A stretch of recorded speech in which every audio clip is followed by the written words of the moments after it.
not retiring. I would hope, Gabe, too, at your retirement press conference, you'd wear something a little better. Yeah, I think I dress up a T-shirt bit and a more. hat, maybe Yeah. a suit and tie, probably in a bigger room than the media room at Family Sports. Yeah. All right, we'll open it up to Great questions. guys. We'll start with Pat Grant. Gabe, how you doing? Nice to see you. I guess, how close did you get, and do you think you're on track for maybe season opener next year? How close did I get? I guess we'll never really know, right? Like, it's such a big difference from laying, like what I'm doing is essentially laying the foundation to skating, my new kind of skating technique, with a new piece in my knee, right? Laying the foundation and playing in an NHL playoff game is very different, and I'm sure you guys all witnessed it. I mean, mentally, I felt pretty close at times. I'm like, all right, well, I can do this. I can go out there for a few shifts here and there, but I think the best decision was made to just for me to focus on what I was doing throughout the entire playoffs, as hard as it was and as much as I wanted to be out there.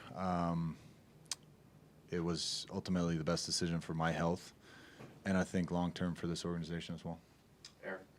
A lot of the drills that we saw you doing and skating the last handful of months, you weren't obviously going at full speed or going at an NHL pace. Is that a matter of physically you just aren't able to do those movements yet, or is this a matter of doctors telling you to just ease it and slow it down? I think it's more about earning the right to progress in what I'm doing. I think when you get in trouble, and when I have gotten in trouble throughout this process, is when I do something that I'm not necessarily ready for, or I haven't earned the right to progress in those movements. And I have a really good team of people around me, and we're just taking it step by step. I'd love to go faster. I'd love to go harder. I'd love to. There are days when I go out there and I'd love to try to go for a max sprint for a puck, but I know that's not going to be the best decision for my health. And you just, like I said, you got to earn the right to do those things. And there'll come a day when I get to do that. And but we got to do it step by step. Ryan Bolden. Can you just talk about, the frustration of being in the rehab process while watching the team compete in the playoffs, knowing what they're going through? Yeah, I mean, it's just kind of a slow form of torture, I feel like. And, it's win or lose, you want to be out there with the guys, right? Like, even after heartbreaking losses, you want to be in the room with the guys. You want to be around the guys. You want to be there to support them and just kind of go through all those things with them, whether it's ups or downs. But at the end of the day, I knew it wasn't necessarily my time, and I tried to support the guys the best I could, be around the team, which was probably equally as important for the guys as it was for me as well, and for my mental state, just to be around the guys and around the team. So hard, no doubt, but I just kind of kept telling myself that, there'll come a time when you're back in there and your time will come, type of thing. Troy and then Colleen. Gabe, at this point in your career, what drives you and makes you want to do this? You've accomplished everything. I know you're young in human years, but you've won rings, you've been a captain. What drives you at this point to still want to continue on this journey?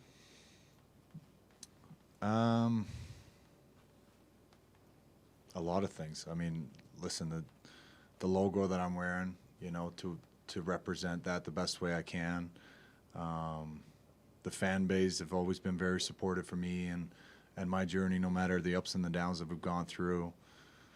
The 25 guys in that locker room, guys that are pushing me and watching the guys grind through an 82-game season plus playoffs. I mean, it's inspiring in and of itself. You see the challenges they go through on a daily basis. I can relate that to the challenges I go through, the ups and the downs. But I think ultimately, my family, right? Like, I got 2 young kids. They're 3 and 4 now. They were 2.5 and 1.5 when we won the cup, and that was the last time they saw me play. My son is now 3, and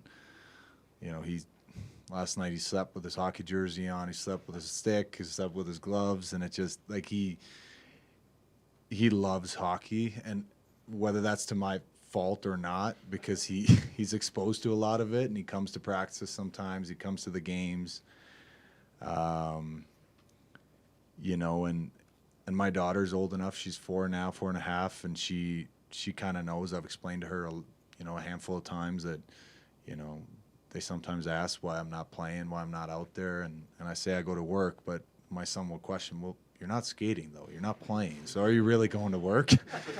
And I've explained to them that I just, you know, I need to get stronger, I need to get healthy, and I think that's honestly one of the main motivations for me, is to ultimately be able to one day look back at all of this craziness that I went through for years, and you know, you overcome it and you get through it and you come out on the other side and you're better because of it, and you got a boatload of experience. And you know, my wife's been through the ringer. She's dealing with me the last 2 years, and I haven't been pleasant to deal with some days, and it's a big challenge. But you know, so she's been sort of that rock for me, and you know, I just can't wait to be back out there and then come give my family big hugs after the game. It'd be pretty special.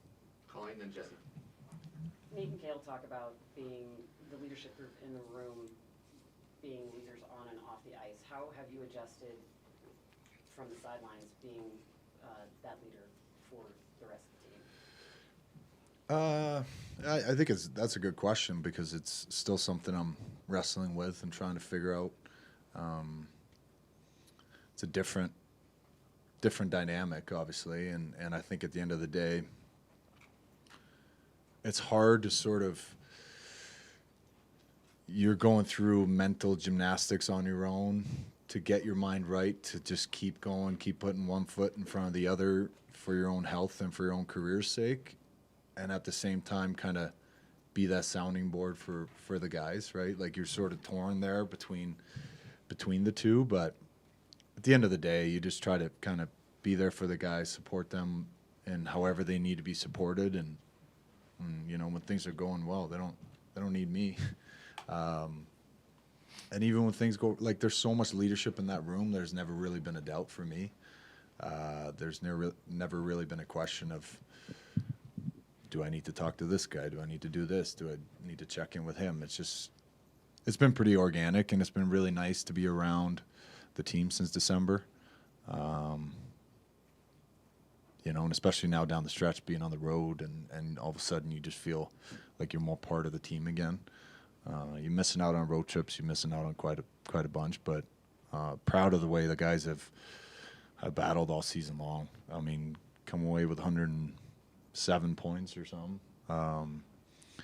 You know, and it's been a great season overall in terms of like regular season. You know, I think our segments have been pretty, if you break it into 10-game segments, have been pretty dominant at times. You know, 7-2-1s a bunch of times, and there's a couple of segments around 500 where guys just find ways to kind of get back on track, change a couple of things, make some adjustments, and get back on the winning side of things. And you know, I'm never really surprised by what this group is doing. You know, led by obviously Nate and Kale, like you say, but also Mikko and Cogs and Taser. You know, there's plenty of guys in there with obviously winning pedigrees, but guys that are just always driven to do better. So it's been fun to see from the sidelines. Jesse, then Rod.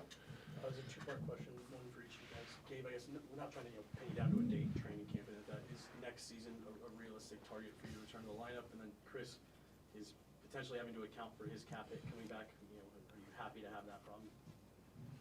You asked about next season? Mm-hmm. Between, when's training camp?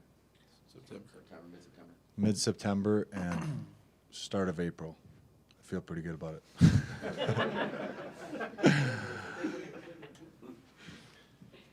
it. Listen, we can't go and get a guy the caliber of player or the person that Gabe is. His injury has been challenging in a lot of ways, but not more challenging than what he's going through. He loves the game. He's a massive cog in what we're trying to do, and he's earned the right to have as much time as it takes to get back on the ice. So absolutely, it's a cap challenge. It's it's in a lot of ways, and we have another one as well. So we can't. It's reality. So we'll stay in touch with Gabe and continue to pull for him and see where he's at and glean more information. But definitely hopeful, and we're going to be 100% behind him, like you said, whether it's September, October, November, whenever that day is. We'll be super excited to see it. That's for sure.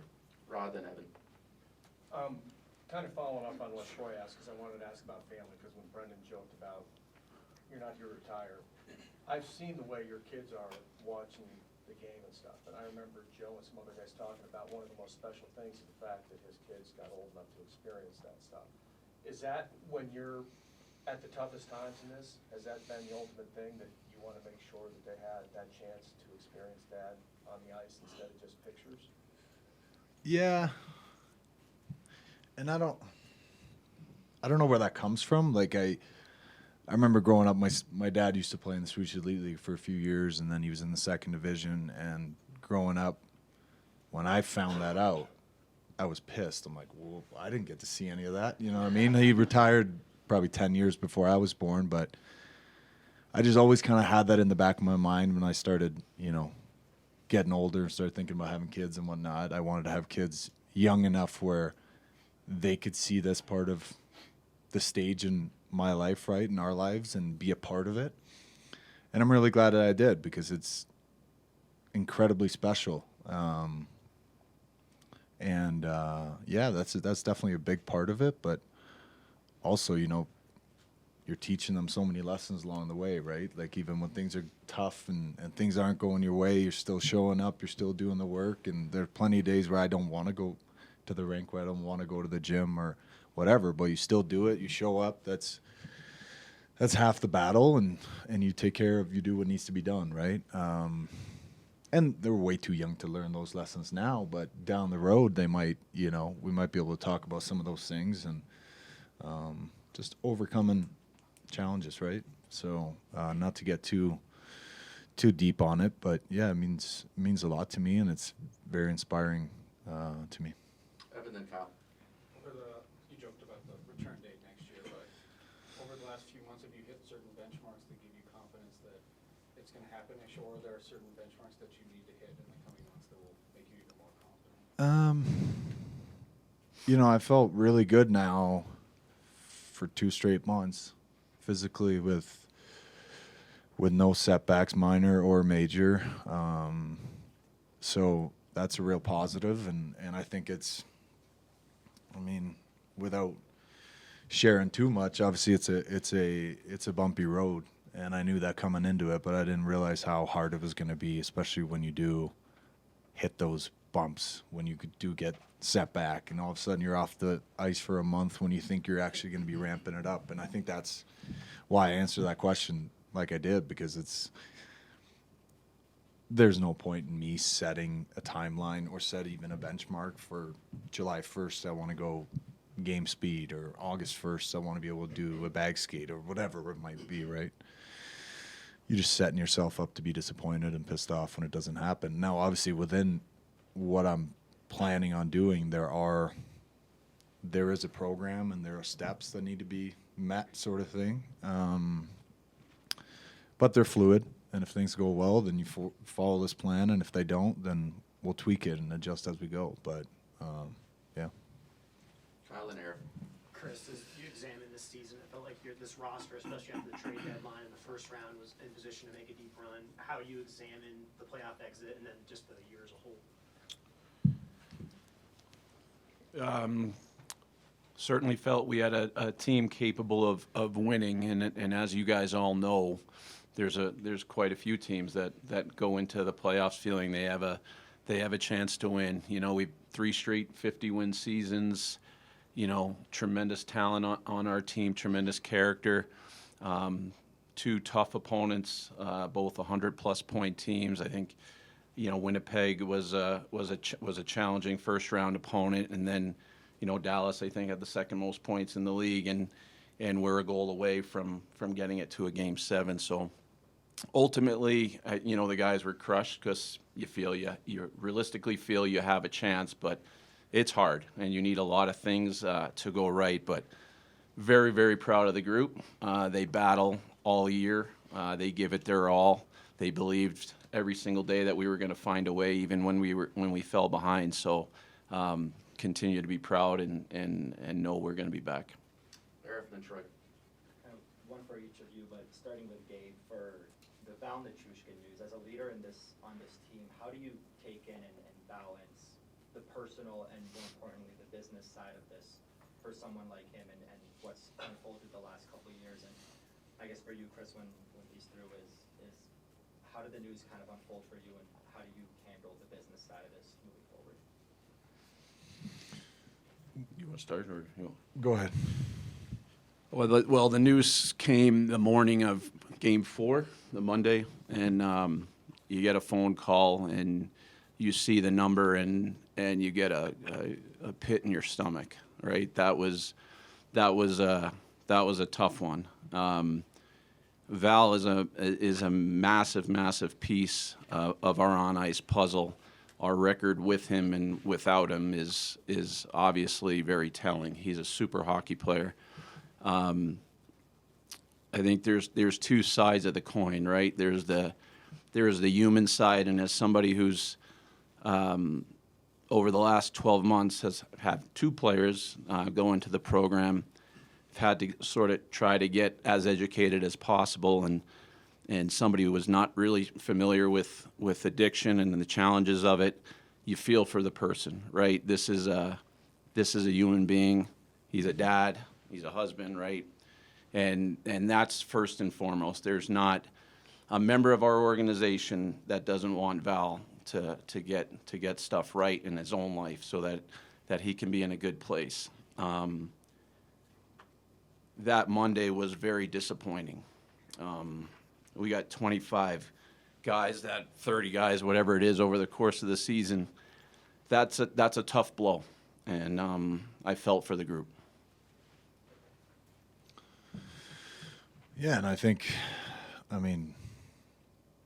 from my perspective, just like Chris said, Val is a teammate of ours. He's a friend of ours. He's somebody that we've raised the cup with and had lots of good memories with and challenges you've gone through over the years with, right? But so you care for him and you want him to get help and you want him to get right. Now, what happens here moving forward, it's up to him how he's going to handle it. And, we're pulling for him and hope everything goes well. But devastating to lose a guy like that going into Game 4 in a playoff matchup where, you know that the margin for error is so small.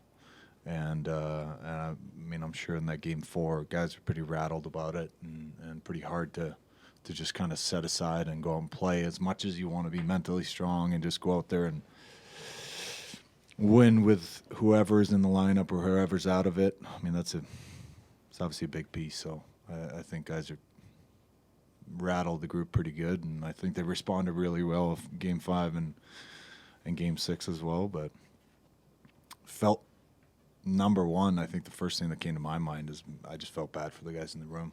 The guys that battle so hard and the guys that care so much, and this time of year, definitely difficult. Troy? Chris, you mentioned that you can have compassion for the individual, but you also have accountability for the player.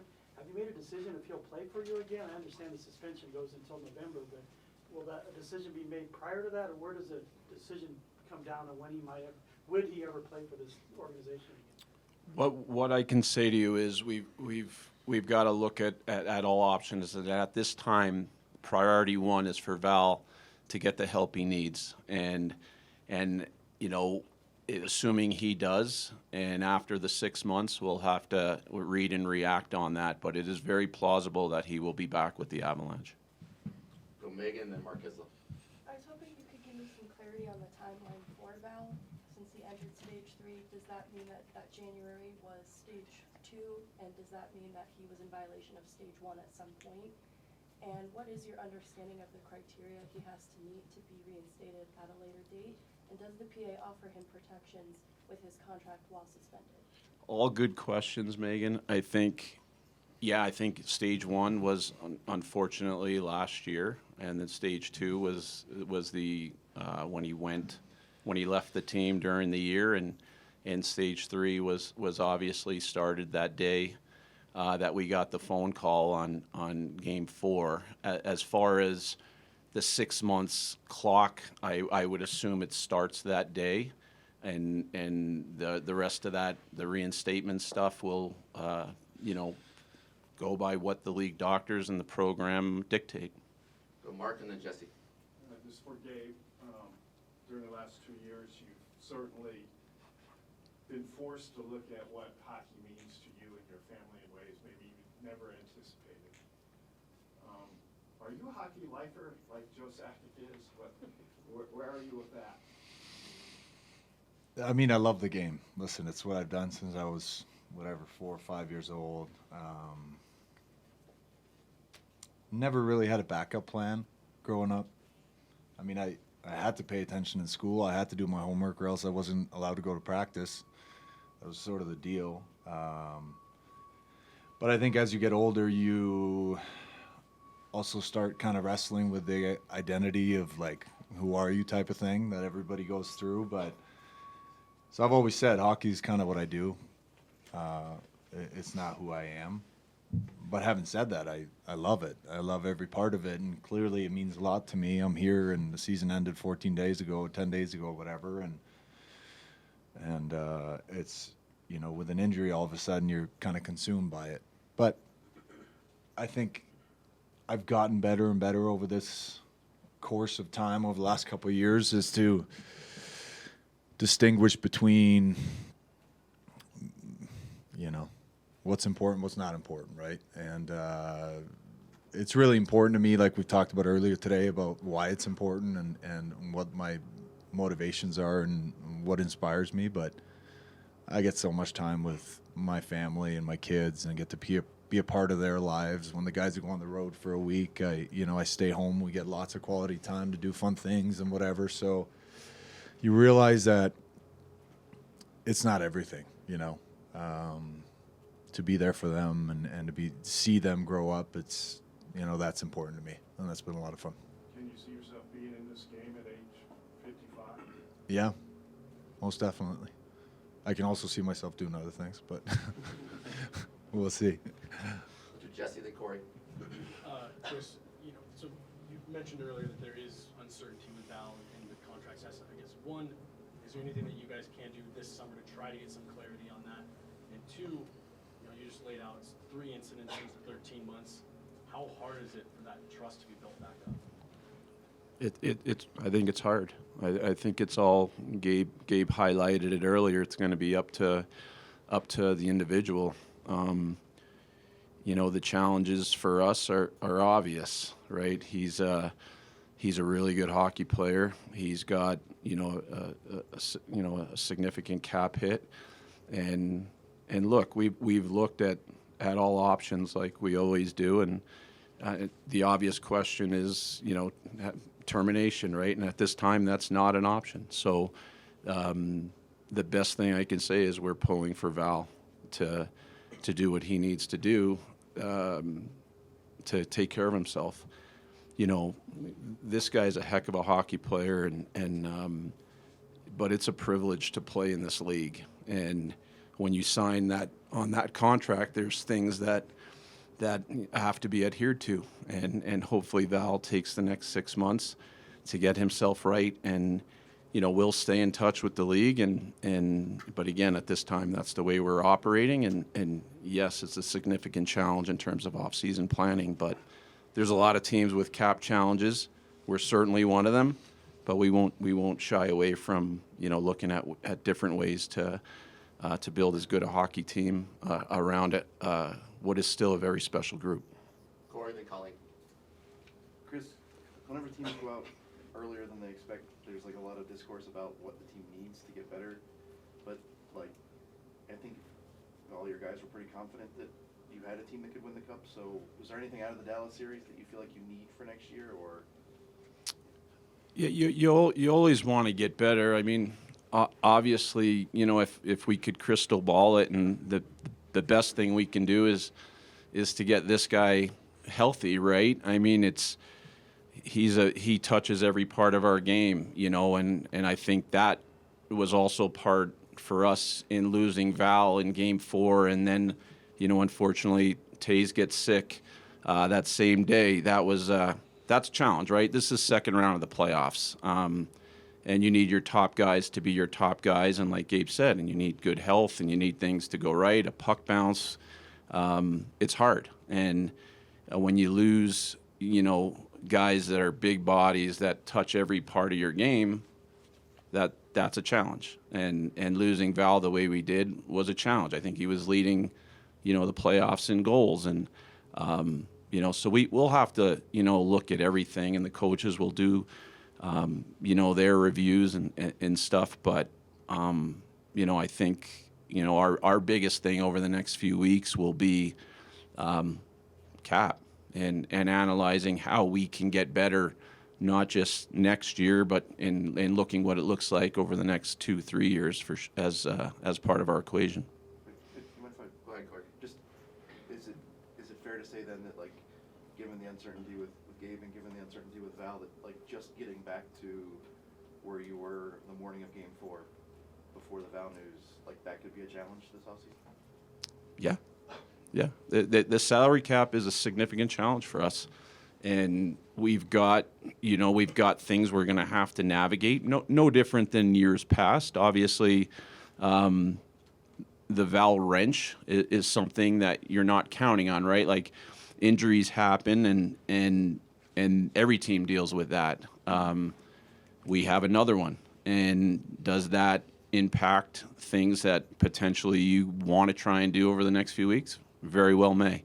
But that's our job, is to try and find workaround solutions or workable solutions. But, I mean, we still have, you know, Nathan McKinnon and Cale Makar and Mikko Rantanen and Devon Taves, and you know, that's a pretty good launch point for any season. Colleen, then Raj. Kind of on that note, you guys have obviously your hands full with a lot of UFAs in the off season. How much do you involve your elite players, your leaders in the room, with those decisions? I've always said that, you know, we've got guys that are dialed in. We've got tremendous accountability. It would be crazy for us not to tap into that, whether it's asking about things that they feel we can do better on and off the ice. So, yeah, we tap on guys, and certainly this guy being a part of that. But when it comes to whether it's a UFA decision or things like that, I don't feel that's. These guys they're in the battle together, you know, and they're from September on, and for many of them for years at a time, right? And it would be unfair of them to necessarily put them in that spot. So I think, you know, Joe and myself and our staff have to make some tough decisions at times, but in terms of leaning on them or having a chit chat or a coffee or in the morning, I think it's something we routinely do on a lot of things Avs hockey related. Raj, then Art. One for each of you guys. Gabe, did you have an active role in helping the team through the Val situation? And if so, could you detail it? If not, what players kind of stepped up with your absence in that room? And then for Chris, to piggyback on the UFA situation, 10 free agents, and you've got Mikko coming up after next season. Do you anticipate having to possibly move the money out the door to fill out the roster for this year and next year? As far as like an active role in dealing with it, I don't know if there was one to be had, really. Like, I found out the news right after morning skate that morning. A lot of the guys were gone already, and then, you know, I think Bedsy spoke to the group right before the game, and I'm sure that the word had spread at that point, so there wasn't really much to do.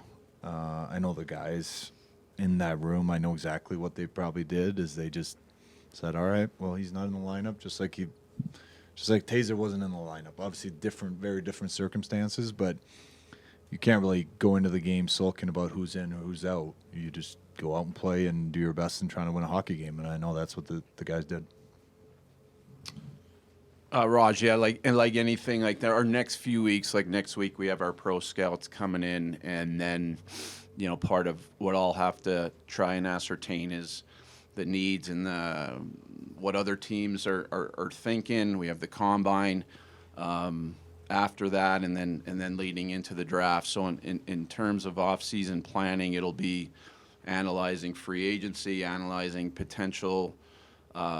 What other teams are looking to do, is there a fit, is there not a fit, in terms of specifically looking to move money out. At this time, I think we're way early in that process. As we stand today, what I do know is we will need, plenty of what we call lower AAV types to fill out the roster with the information we have today, and as things stand. With Gabe's situation, with Val's situation at this time. So, but just like every other off season, the next few weeks, there's going to be something that may fall into our lap that we were not even thinking or weren't even expecting. So, it should be fun, but it's an important information gathering time for us to do our due diligence internally and with the coaches and with our scouts, and then to see what opportunities may or may not be there. With other teams. Aaron, then Rod. Gabe, trust is really the fabric of a locker room. Chris said it's plausible that Val returns as captain. How might that look as we look ahead? I don't know. I like Chris said, like it's kind of up to Val now how he handles this, and obviously once he comes back, and hoping that everything goes well, and he's ready to be a part of this team, we obviously will be ready to have him back and be ready to battle out there on the ice, but yeah, we hope Val gets right. We hope he gets what he needs, and is able to come back and help us. At media day, at training, just before training camp, Nathan McKinnon said the team would welcome him back with open arms. Is that how you view it? We will see how Val handles this situation and how the next 6 months go. Rod? Outside, people are like, how can they trust him again? It's happened twice in the playoffs, but we don't know the mentality inside the locker room. Is that is there anything you guys will do to, you don't say the word babysit, but obviously it's an addiction. Is there anything else you guys can do inside to help? I'm sure, I think it's a tough question to answer, right? Like there's a fine line of what I want to say and what I want to share and what not want to share, but immediately when the news broke, I think my reaction was, what else could I have done? What else can you do? How else could I, we have handled the situation differently leading up to this point, whatnot. But, ultimately this is what happened, and we just kind of have to deal with the consequences now. And I'm sure there are a lot of people who feel differently about, everybody has their own opinions of the situation, right? But, like I said, he's a teammate of ours. We hope he gets right. We hope he gets what he needs and is able to come back and help us moving forward. Ultimately, he's a human being and a teammate of ours, and we look after one another, and that goes both ways. He needs to look out for himself, but he also needs to be a part of what we're trying to accomplish here, and I think that's important as well. Ryan, then Corey. Chris, post-game, Jared Bednar said Casey Middlestat was dealing with a hip injury from that game. Can you elaborate on that, where he's at with that now, and just any other injuries that guys had or repairs that are upcoming? Yeah, I mean, aside from the bumps and the bruises, I think Arturi Lehkonen is going to get a shoulder procedure here in the next week. Casey got hurt that game early, and he battled through, but I don't think it's anything that's going to be a long-term or surgical situation. So, and we had a bunch of other guys, obviously, with some significant bumps and bruises, but as far as I can tell, that stuff should heal up and have them ready to go for September. Corey, is artillery left-wing going to be ready for training camp? I guess we should start with that. It's going to be close. Close. Yep, going to be close. You mentioned like needing lower AAV guys to fill out the roster. How often do you anticipate saying the names Evan Rodriguez and Jonathan Drouin to agents this offseason? And I guess also as part of that too, just those four guys you mentioned as the core, like that seems like a pretty good recruiting pitch too. Yeah, I think our group, it's an attractive place to play for a variety of reasons. I think Denver's a great city. We've got an incredible fan base. I think what Gabe and Nate and Kel and Miko and our group over the last number of years have been able to do, they've set an incredible standard, and it's I think it's a great place to play, and I think players around the league recognize that.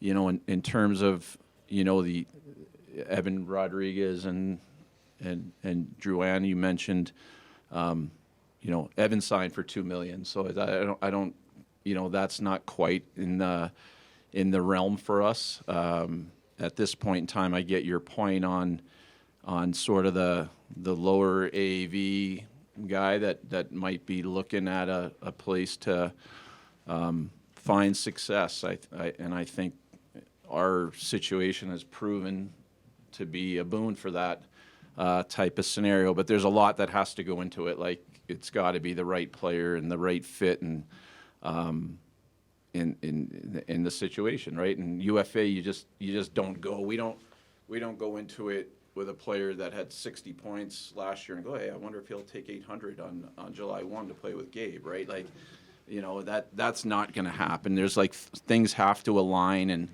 and obviously there's only so many cap dollars on July 1 available in the entire league, and there's only so many free agents and available 23-man roster spots. So you do that analysis, and sometimes player or two or three might get squeezed, and then you go, is it time to strike? And how do you stack up against the other teams that are also looking at that? So, that'll be the challenges for us over the next, hopefully, X number of years. It's just reality for the cycle that we're in, and with another challenge onto the plate this summer that we are going to have to deal with.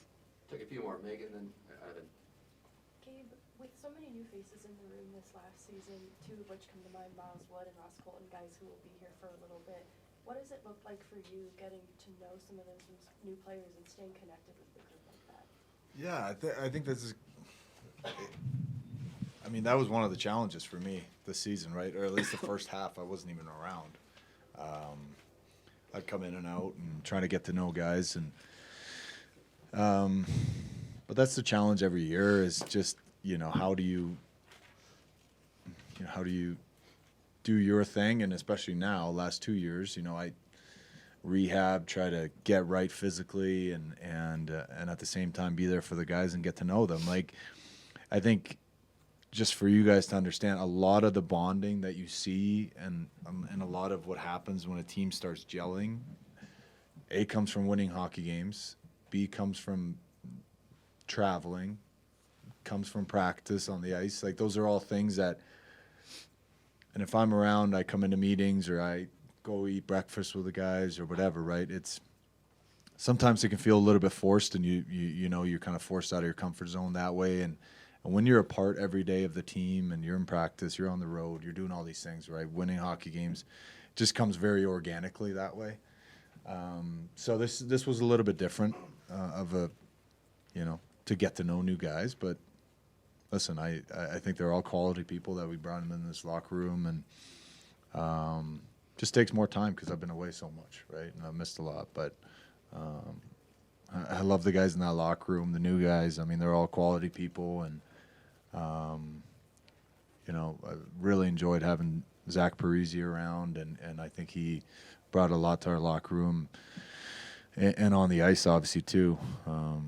So it's a fun group to be a part of, and just excited for the day when you're no longer kind of that, when you're no longer really on the sidelines, when you can be a part of all of it, right?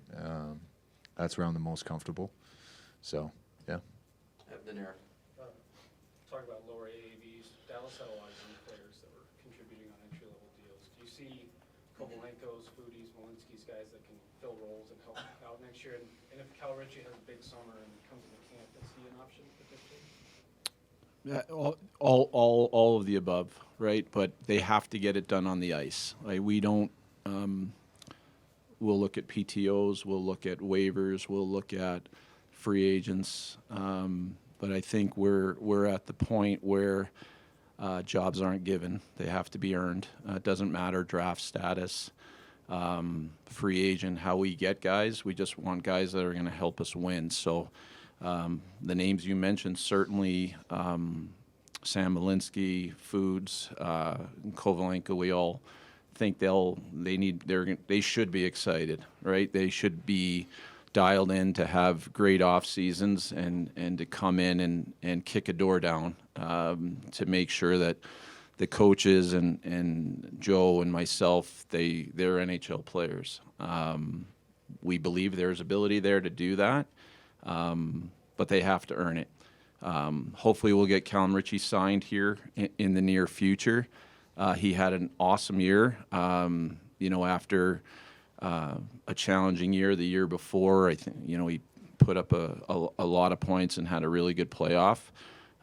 He's a young kid that has to, get man strong and then come into his first NHL training camp and, we'll see what he can do. He's 19. I think for us, the exciting part about that is when you've got Nathan, and now we've added Casey Middlestat. I think Callum Ritchie, we can wait until he's ready to thrive, and he can come in a role where he doesn't have to be, a counted on point producing guy from a young age, which I think. Can be a challenge, right? He can come in and grab a role and grow at a pace that allows him to thrive in the league and not just survive. So I'm excited about our middle of the ice and the age of it, to be honest. So, but training camp, that's what training camp's for, and we'll see. But guys have to kick a door down and earn the right to make the team. Eric, Kyle will finish with Troy. A couple things on the UFAs, just opposite of Evan's question. You had a couple of veterans in Cogliano, even more so in Jack Johnson, who really expressed interest last week in wanting to come back. Where do you stand with those guys, and do you still see a fit for them in this room and on the ice? And the other part of the UFA question is, none of these guys played a bigger role from all the UFAs than Jonathan Drouin. Do you see a scenario, and how confident are you in that scenario to lock him up? Good questions. Well, like I said, we're early in the process of reviewing those guys, those files. We'll get with Bedsy, and after our pro meetings next week, had good meetings with Cogs and Jack. As older guys in the league, they've been on under 1 million type AAVs the last few years. Certainly think both can still play. In the league, they had good years for us, and as we said to them, for those guys we can talk to them until June 30th. I think we'll get through our initial meetings internally, and then make decisions on that. On Drouin, that's a different animal, right? He came in and took 800 or 825 or whatever it was to sort of reestablish himself and show the type of player that he can be, the hands and the skill, which we were the beneficiaries of this year, in large part to his credit. He took advantage of the situation and had an incredible year. And again, at this time, I'd be lying to you if I said it would be a challenge. It won't be a challenge to get something done there at this time. We've got the cushion to deal with. You get 10%, over the cap. But the uncertainty of certain situations, we've got a lot of I's to dot and T's to cross and things to figure out on that over the next few weeks. But Joe is certainly a guy that that a lot of teams would love to have. Last year's Jonathan Drouin. He's young, he's skilled, he was dialed in and took advantage of the opportunity that was presented to himself. So, happy for him, and we'll definitely stay in touch with him over the next few weeks. Question for both of you. How special was Nathan McKinnon's season this year, and is he the MVP in your mind? He is in mine. Oh, Yeah. Sorry. No. Nate's a unicorn, and I've always said to Nate, if Nate wants to win the Selke, he can do it. There's not a thing on the ice he can't do, and obviously the points and all that. He's number one franchise center. There's not many of those guys, and he had an incredible season, and I like it. It's an honor to get to watch him and our team do what they do. But Nate had an awesome year. Yeah, no doubt. I mean, in my opinion, it's his third MVP, but I'm keeping my tally at home. But yeah, so no matter if he wins it or not, whether he wins the Hart, the Lindsay, or both, or none of them, it doesn't change our perception of who he is or what he's done. And I'm sure the Avs fans and you guys feel similar, right? Like you guys get to see, and we all are blessed to get to see him, playing on a nightly basis, and I don't think anybody should be taking it for granted. So he's just when you think you've seen it all, he pulls something else out of the bag and shows us something else, and it's been fun to watch. Okay, finish with Troy. Dave, you talked about adversity. I don't think anyone would put their hand up for what you've had to go through. Is there motivation to do something somebody's never done before in terms of coming back from this surgery? And have you stayed in communication at all with Lonzo Ball about this, the other athlete trying to come back from this type of surgery? Yeah, I mean, to answer the first part of your question, I think it was something I thought about maybe more frequently, like right after surgery, when you're non-weight bearing and you're in pain and you're trying to figure out how to walk stairs and those sort of things, and it was so fresh, and then you realize this is going to be a long road. And then once you get back to kind of everyday life, you fill your days with sort of these micro goals of what you want to do, and these smaller things what you want to accomplish. And you get busy, because when you don't stay busy or get busy, then your mind can go to crazy places, whether that's good things or bad things. But at the end of the day, we're 12 and a half months into this. I think I said about a year ago before the surgery, I think everything that I've been told is 12 to 18 months type of thing, right? So we knew that the playoffs was a very optimistic thing, and I think I've sort of let go kind of being the first to do this, a little bit for myself as well, because it takes some pressure off of me, and I just want to get healthy, get back to playing hockey, get back to being with my teammates and playing in front of our amazing fans, and whether I'm the first or somebody else has done it before, doesn't really matter. More so important to me to take every step as it's supposed to be, and make adjustments along the way, and be able to skate without pain. So yeah. Thank you.